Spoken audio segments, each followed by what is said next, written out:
इस लेक्चर में हम डिस्कस करने लगे हैं टाइप ऑफ मैट्रिसेस। हम डिस्कस करेंगे रो मैट्रिक्स के हवाले से, कॉलम मैट्रिक्स के हवाले से, डायगोनल मैट्रिक्स के हवाले से, स्केलर मैट्रिक्स के हवाले से। सबसे पहले हम रो मैट्रिक्स को डिस्कस करेंगे कि रो मैट्रिक्स क्या है। रो मैट्रिक्स क्या होता है? रो मैट्रिक्स जो होता है टाइप ऑफ मैट्रिक्स होता है जिसमें सिंगल रो होती है, पर कॉलम्स जो हैं वो एक से ज़्यादा भी हो सकते हैं। रो एक होनी चाहिए, कॉलम्स एक से ज़्यादा भी हो सकते हैं। चलिए हम इसकी एग्जाम्पल देखते हैं। जैसे कि हमारे पास एग्जाम्पल है, इस एग्जाम्पल में आप देखें कि हमारे पास कितनी रोज़ हैं। हमारे पास एक ही रो है, और देखिए हमारे पास कितने कॉलम्स हैं, हमारे पास 2 कॉलम्स हैं। तो ये इस कंडीशन को सेटिस्फाई कर रहा है कि इसमें हमारे पास सिंगल रो है और कॉलम्स डिफरेंट हैं, तो हम कहेंगे कि ये जो मैट्रिक्स है ये रो मैट्रिक्स है। अब हम चलते हैं कॉलम मैट्रिक्स की तरफ कि कॉलम मैट्रिक्स क्या होता है। Column matrix type of matrix होता है जिसके पास सिंगल कॉलम होता है और उसमें रो जो हैं वो एक से ज़्यादा भी हो सकती हैं। ठीक है, हम इसकी एग्जाम्पल देखते हैं। ये हमारे पास एग्जाम्पल है, इसमें हमारे पास देखें कितनी रोज़ हैं। इसमें हमारे पास 2 रोज़ हैं और कितने कॉलम्स हैं, 1 कॉलम है। तो ये इस कंडीशन पे पूरा उतर रहा है कि कॉलम मैट्रिक्स वो मैट्रिक्स होता है जिसमें एक कॉलम होता है और रो ज़्यादा हो सकती हैं, तो हम इसको कॉलम मैट्रिक्स कहेंगे। ये डिफरेंस होता है रोज़ एंड कॉलम मैट्रिक्स का। अब हम चलते हैं डायगोनल मैट्रिक्स की तरफ कि डायगोनल मैट्रिक्स क्या होता है।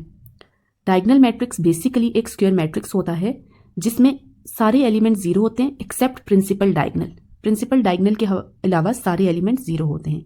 हम इसकी एग्जाम्पल देखते हैं। जैसे कि ये जो होता है इसको हम प्रिंसिपल डायगोनल कहते हैं। ये कोई एलिमेंट जो है, ये कोई नंबर है या कोई भी अल्फ़ाबेट है, इसके अलावा जो सारे हैं वो 0 हैं, तो हम कहेंगे ये जो मैट्रिक्स है वो हमारे पास डायगोनल है। हम इसकी एग्जाम्पल देखते हैं। जैसे कि हमारे पास ये एग्जाम्पल है, इसमें हमारे पास एक ही नंबर है और ये डायगोनल एंट्री है, इसके अलावा कोई एलिमेंट नहीं है, तो हम कहेंगे ये डायगोनल मैट्रिक्स है। इसके अलावा हमारे पास ये है, इसमें बाकी सारे एलिमेंट्स जो हैं वो 0 हैं, पर जो प्रिंसिपल डायगोनल है वो हमारे पास डिफरेंट एलिमेंट्स हैं, तो हम कहेंगे कि ये जो मैट्रिक्स है ये डायगोनल मैट्रिक्स है। सिमिलरली आप इस एग्जाम्पल में भी देखें, प्रिंसिपल डायगोनल के अलावा सारे एलिमेंट्स 0 हैं, तो हम कहेंगे कि ये भी डायगोनल मैट्रिक्स है।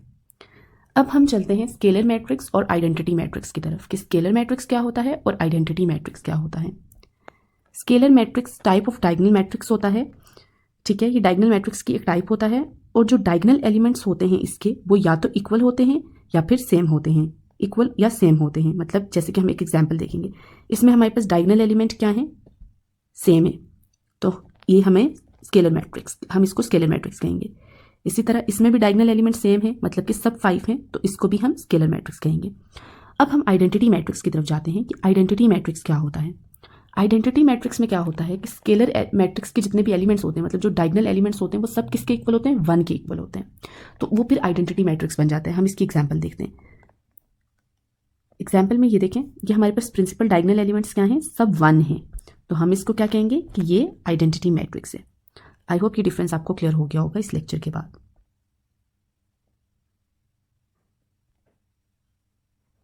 Thank you.